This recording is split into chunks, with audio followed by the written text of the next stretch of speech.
Hello, everyone. My name is Michael Osinski. And I'm Tyler Esselman. And you are listening to... This One Goes to 11, the podcast. It's the podcast. The podcast. Capital T. Podcast. D, yeah.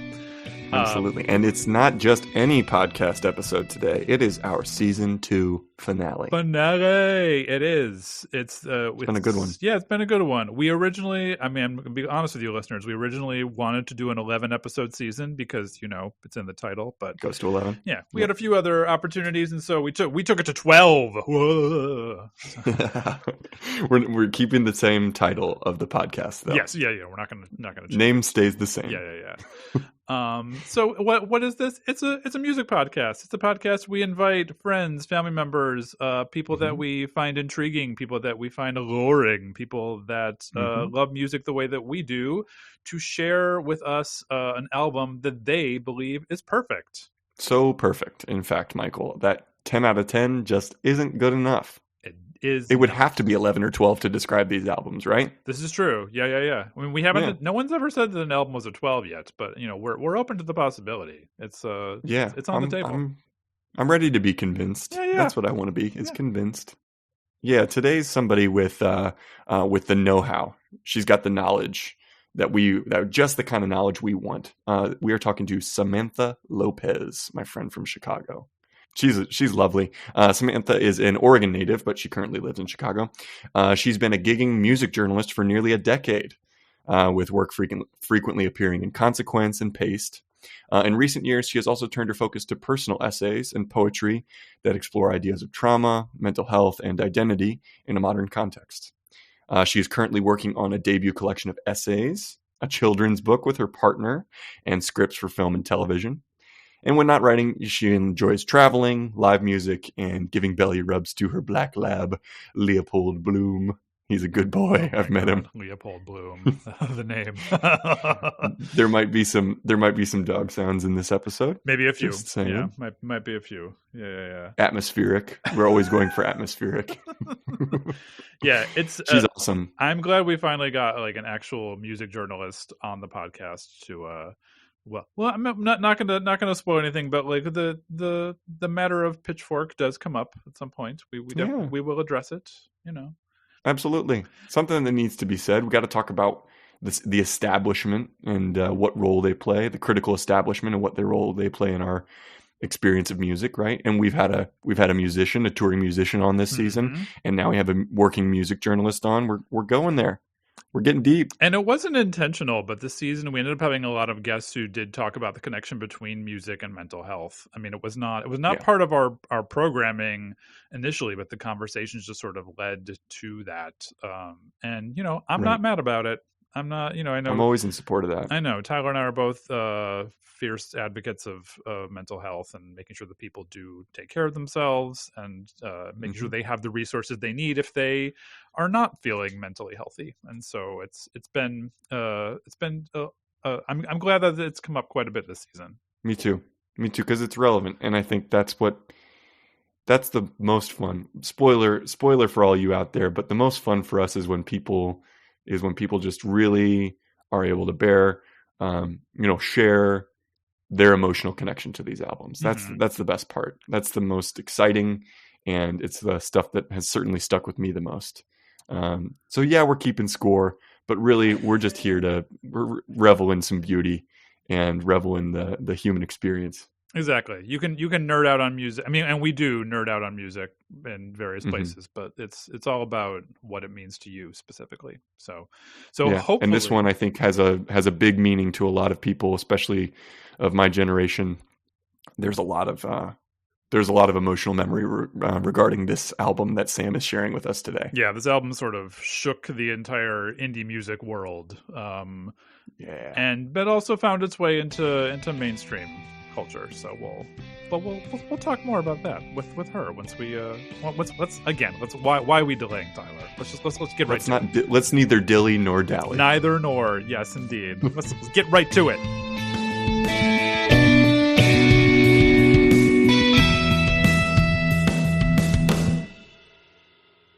Sam Lopez, welcome to the season finale of This One Goes to 11. Oh, hi. Thank you for having me. Did you know you were the season finale? I didn't, but I feel very honored. But also that's a lot of pressure. Oh, Don't take it as pressure. No pressure. We are very lax here. I would say so. Yeah. Great. How's things in your neck of the woods? Still in Rogers Park? Still in Rogers Park. Just waiting for the weather to be consistently warm. Ain't that always the way with Chicago, though?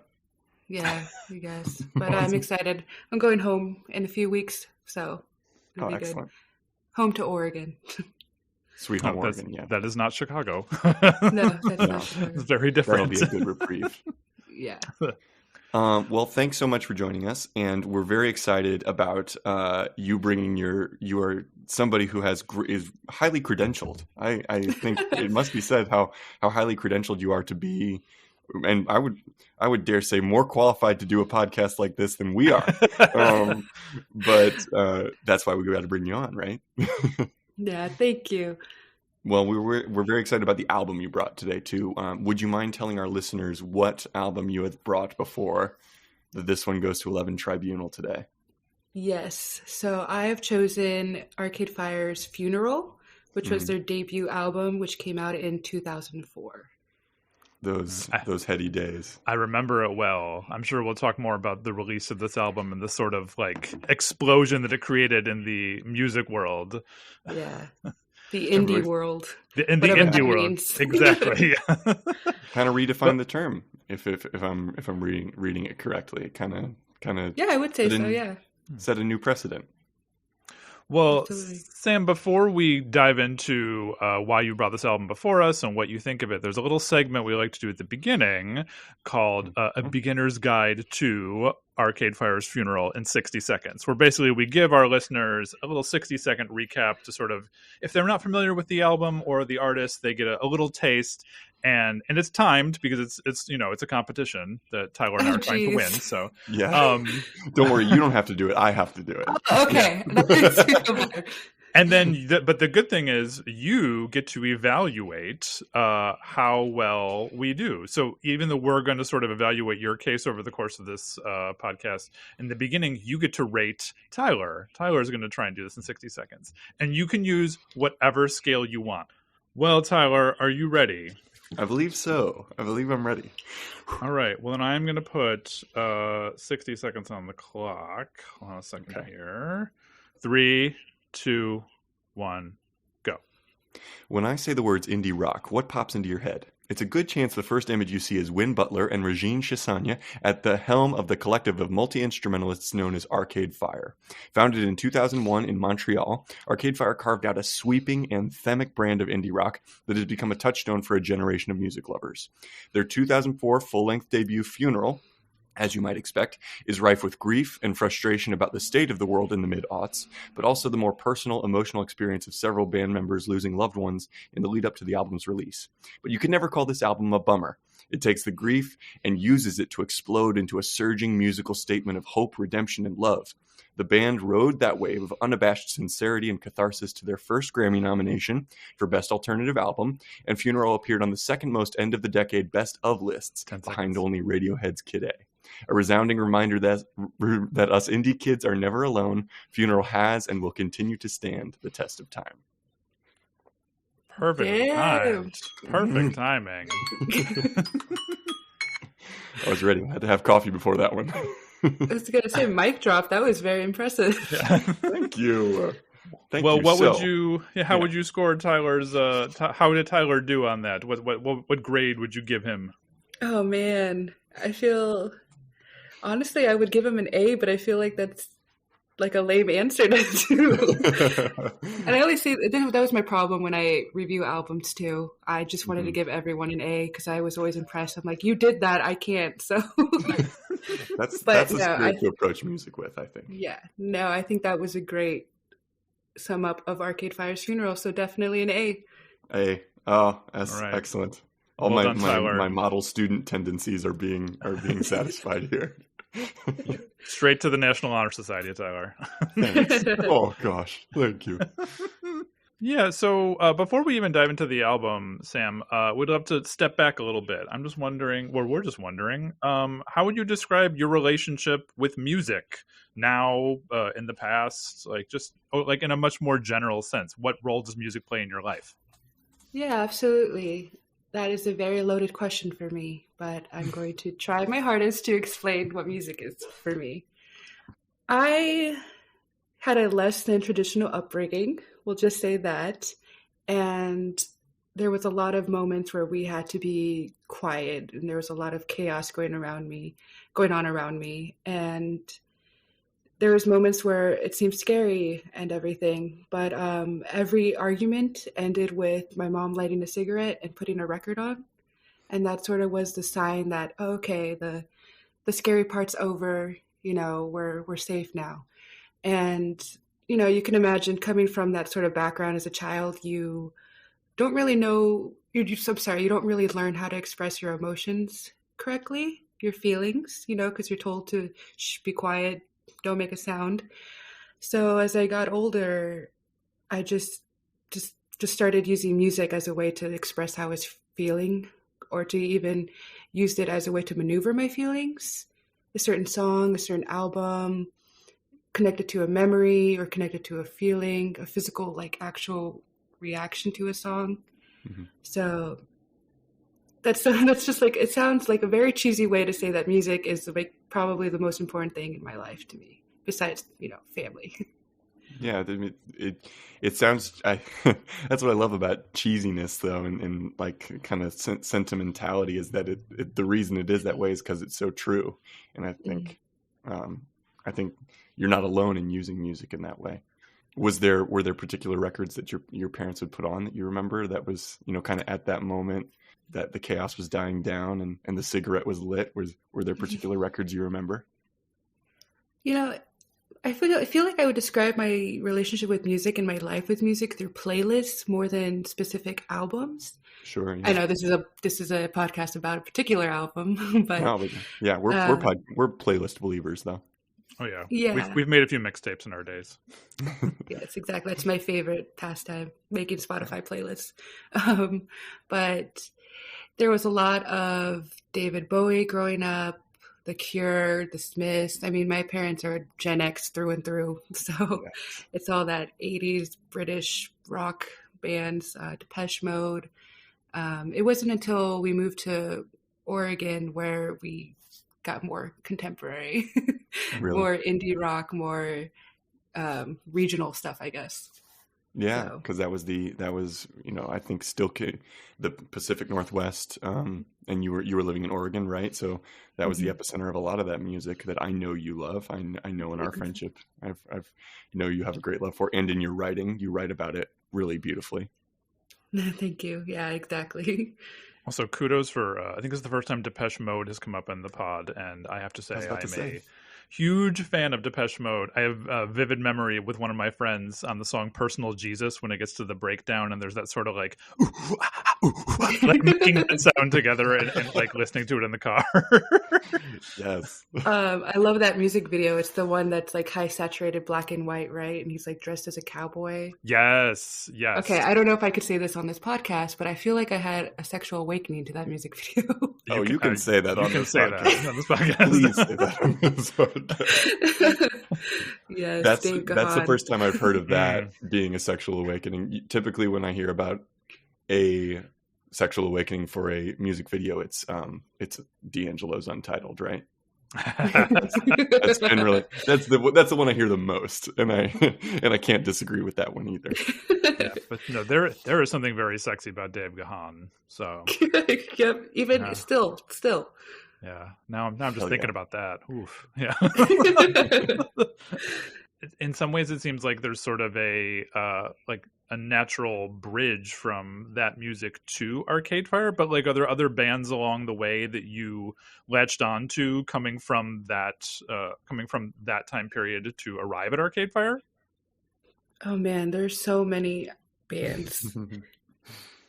I would say I don't know how to describe it because I went from that British like new wave rock, which is probably my favorite genre to this day. Although my favorite band is Nirvana, so my taste is just all over the place. Yeah. But I went from 80s new wave to 90s grunge to early aughts indie, and then found Arcade Fire that way. Mm-hmm. Yeah. Right. I really connect music with where I'm living at the moment. So I have like my Oregon music. Then I lived in Austin, have that. Was born in California, so I have like that SoCal surfy rock.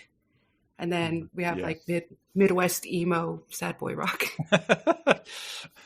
It's funny that we've covered quite a bit of sad boy stuff. Michael and I being the Radiohead stands that we are, like obviously we're well versed in sad boy stuff.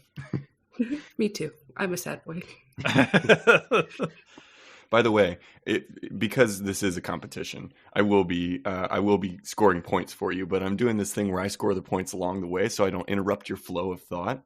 So you already have a copious amount of points on the board for all the very cool references that you've made, very, very, very vivid images. So keep up the good work. You're doing great. You should have told me that. Now I'm nervous. Oh, we'll review it at the midway point. You'll find out how you're doing. But Tyler's just reassuring you it's all going quite well. So it is. Great, thank you. So this album came out in 2004, and not that ageism is age, and I guess age is relevant to this just because I think you and I were probably discovering this album around the same time, which for me was a few years after the album itself came out. I would have been a bit young. I would have been a bit young when this album first came out to really appreciate it for what it was.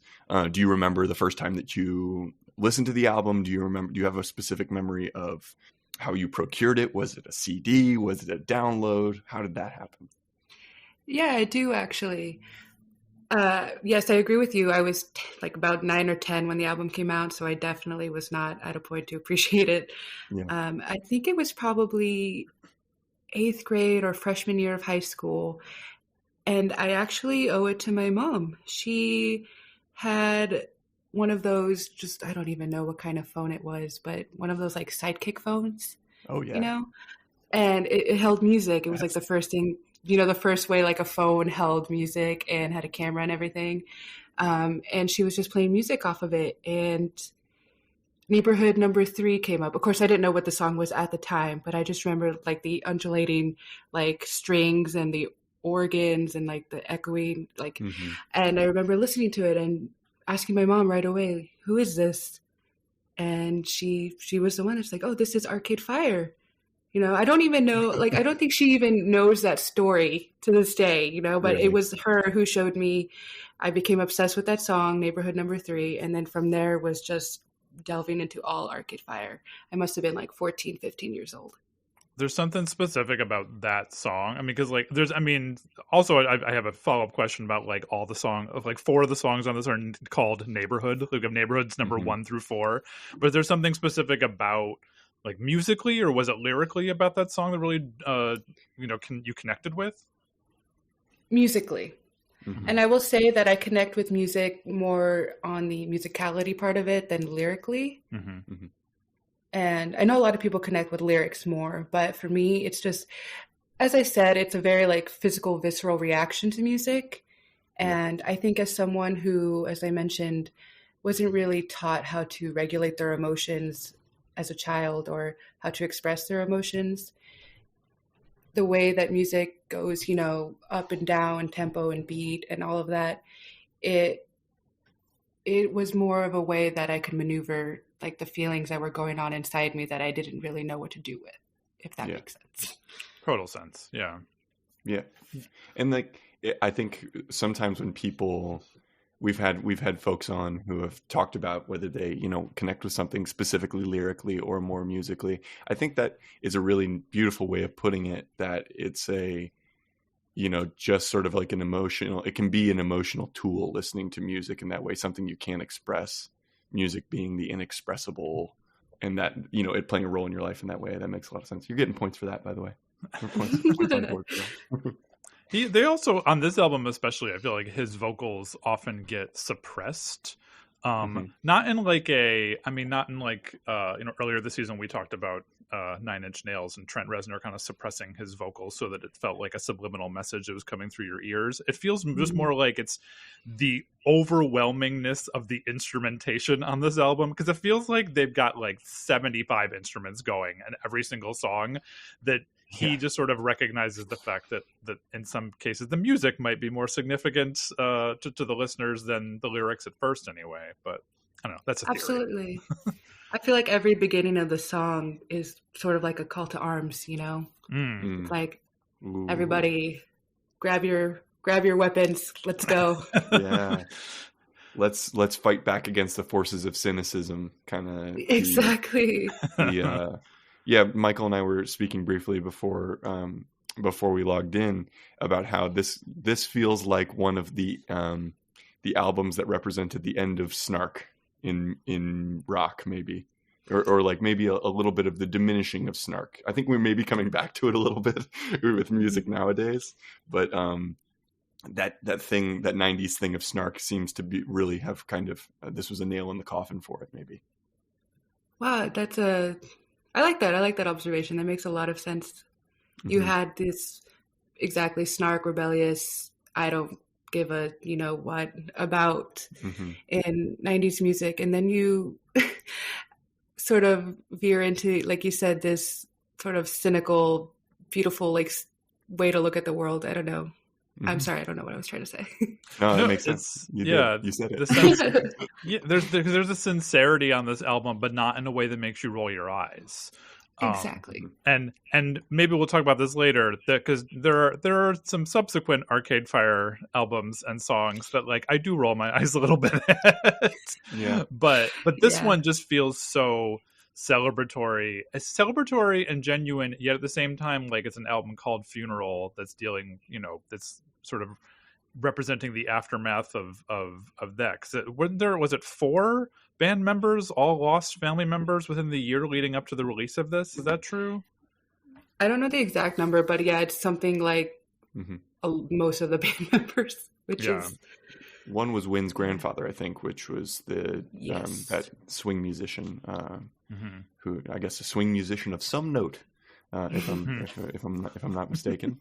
But the what I appreciate about the funeral, it's not like the music works against it, because I do feel like there is a mournful aspect to the music for sure, but it doesn't. It sort of feels like how people in our generation, if we're having.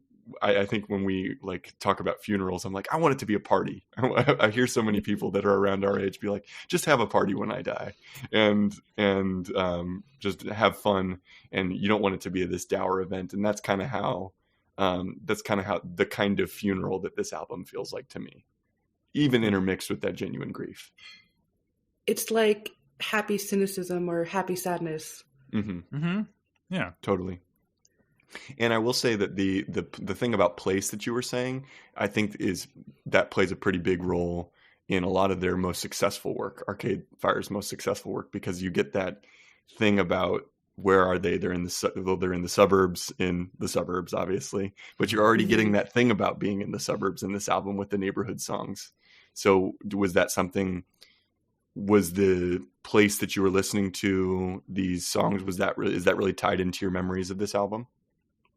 Oh, absolutely. I listen to Funeral and I'm transported right back to Oregon and my teenage years. I mean, their music is very twee and jangly. So that alone with the Douglas firs and the Twin Peaks aesthetic up there is definitely connected. Also, I think about how, because it came out in about 2009 when I was discovering Arcade Fire, but Where the Wild Things Are, the film, they used Wake Up as the like trailer song. And so I have a very strong connection to just nature and outside and adventure with the album. So it's definitely very Oregon of me. I know you are a music writer and reviewer. Obviously, since you came to this album after it was released, but when this album was released, I mean, it pretty much like broke the internet. I mean, like the Pitchfork review was insane. It just became this album that was just heaps and heaps of praise was put upon it from the get-go, from when it first came out. I'm assuming that had no effect on your love for this album, but I'm wondering is as a music writer yourself, does critical commentary play into your appreciation of albums, or are you just you make the decision for yourself? I make the decision for myself. I could separate like profession from just personal when it comes to music. So there are albums that I need to review, and so as my job, I need to. Sorry, can you hear that dog? Yeah, no, it was awesome. Though it was awesome. It was great. You keep on going. We're keeping it.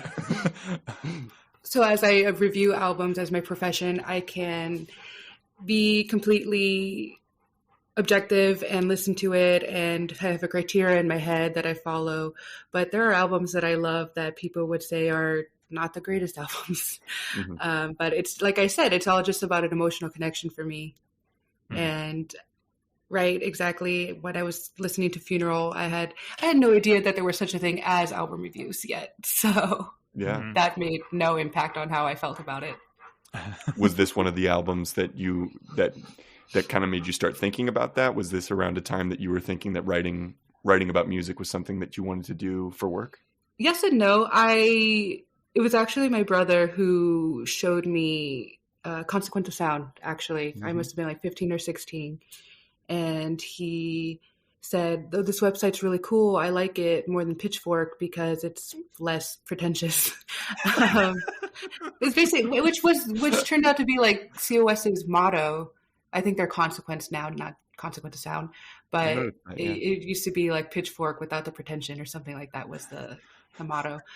So I started reading COS and realized that, people talk about music and they talk about albums and they have personal essays about music.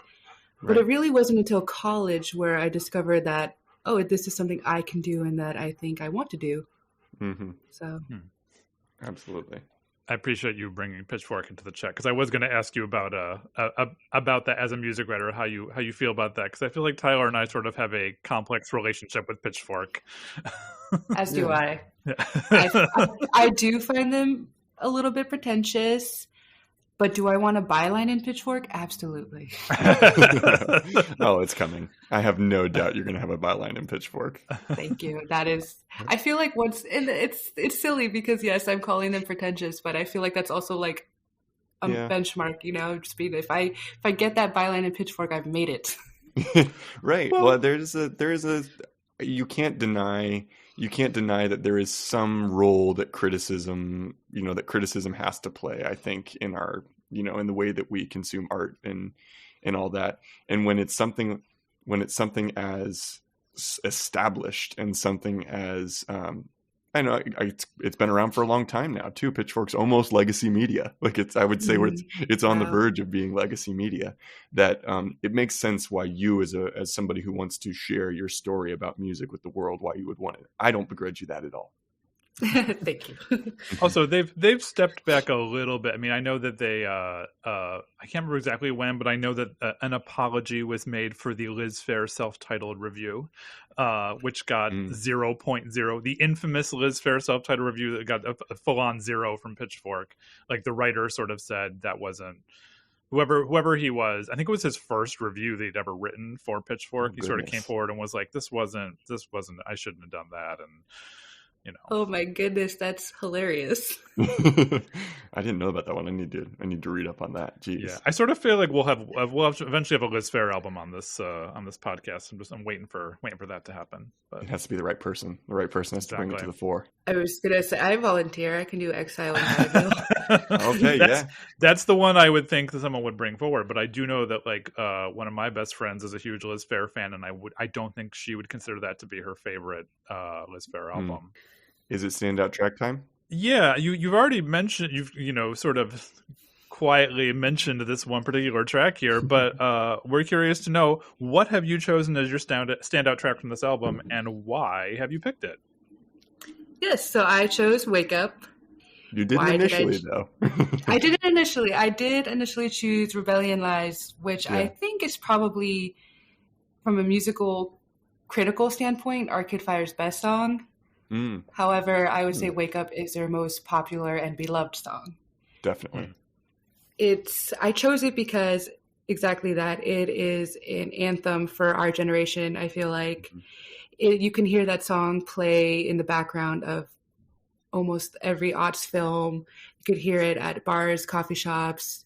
It's always just playing in the background. And I think with every new generation of Arcade Fire fans, there's just this really strong connection to it. And like I said, like most of their music is a call to arms, but that one is just, for me, it feels like childhood innocence closing to an end, if that makes sense. What's the line? It's children wake up, hold your mistakes up. Isn't that what it says? Because that's something that isn't necessarily modeled a ton, is holding your mistakes up and like holding. That's the line I always think about from that song. I think of the lyric. I think it's our bodies grow up, but our hearts get torn up, or something like that. Ooh, yeah. Have you ever seen them live? Yes, twice. This seems like a song that would like get the entire audience like yes. nuts. That's actually, thank you for bringing that up, because that is something that I wanted to mention. I saw them during their Reflector tour, so 2014, at the Gorge Amphitheater in Washington, which if you don't know what that looks like, look it up. It's beautiful. Yeah. You're just in the middle of nowhere at this gorge, and you have this beautiful landscape in the background. Perfect place to see Arcade Fire. And of course their closing song, their encore song, was Wake Up. And you had just this crowd of people, different ages, new fans, old fans, not really fans, holding hands and singing to Wake Up. And I remember this distinct memory where I was just overcome with feelings, and I started crying, and I was there with just my mom. And this woman next to me turns around and just like grabs my hands and starts singing the song with me. And she's like, "It's okay. It's okay. You can cry." I'm going to cry. That's amazing. Yeah. And and again, I've seen them twice, and it's the same sort of reaction. I saw them again during the Everything Now tour, which we don't talk about that record, but yeah, a little rough. Yes. But I saw them in Austin, and again, they closed with Wake Up, and same reaction. The whole crowd just going crazy. Do you think they get tired of playing that song as the closing song? I don't think they do. I think they're a very genuine, sincere band, and I think they know how important their music is to their fans. Yeah. That there's always just pure joy on their faces when they play it, because they see the crowd just reacting to it. I get the feeling, I would agree with the feeling that they're so conscious of the importance of their music to everybody, because it sort of made me think about how Flaming Lips for years, Do You Realize, would be the song that they would close every show out on. And then I think they came out a couple years ago and said they weren't going to do that anymore, for their own purposes. And I'm a little bit like, oh man, well, why though? What if it's somebody's first Flaming Lips show and they really want to see Do You Realize just to close out the night? It's a special thing. Yeah, give the people what they want. It's the same with Modest Mouse and Float On, right? Mm-hmm. I mean, Isaac Brock is kind of a butthead, but he, for a while, refused to play Float On because, he's just like, I'm tired of that song, blah, blah, blah. But I've seen them twice now, and you could tell that he's gotten help and gotten sober, because the second time I saw them, he did play Float On. He closed with that song. And again, you can see the sincere smile on his face as everybody sang along with him, because I would say that's another anthem of our generation. Totally. Yeah. We should listen to the song here in a second. Yeah, I was going to say, we should listen to this. Yeah. And then, but let me give you a little recap on how you're doing on points before we get to the thing. You're doing great. Going backwards, I gave you 700 points for Isaac Brock being a butthead, Isaac Brock of Modest Mouse fame. 200 points for that beautiful image of you and your mom and that random lady at the gorge listening to Wake Up and weeping, because that's how that song should be, right? 200 more points for Consequence of Sound, or just Consequence now being Pitchfork but less pretentious, because it absolutely is. 50 points for Arcade Fire being twee and jangly, because they are, but they sort of started twee and jangly. They were the first twee and jangly ones. Maybe them and Belle and Sebastian were the beginnings of twee and jangly. 500 points for every song, all of the neighborhood songs being a call to arms, because they absolutely are. 400 points for music giving voice to the inexpressible. I feel like you express something like that. 333 points for your mom's sidekick phone. Excellent. Excellent mid-aughts reference. And then 500 points for Depeche Mode, because it's the inaugural Depeche Mode reference on the pod, and I'm glad you brought it to us. Wow, I think that's good, right? Oh, you're doing great. That's good. Yes. Strong case you're building so far. So yeah, let's give Wake Up a listen. I think everybody's going to really love it. That's the end of part 1. If you access this episode via our YouTube playlist, you're about to hear our guest's standout track. If you'd like to jump ahead to part 2, you'll find a link in the description of this episode.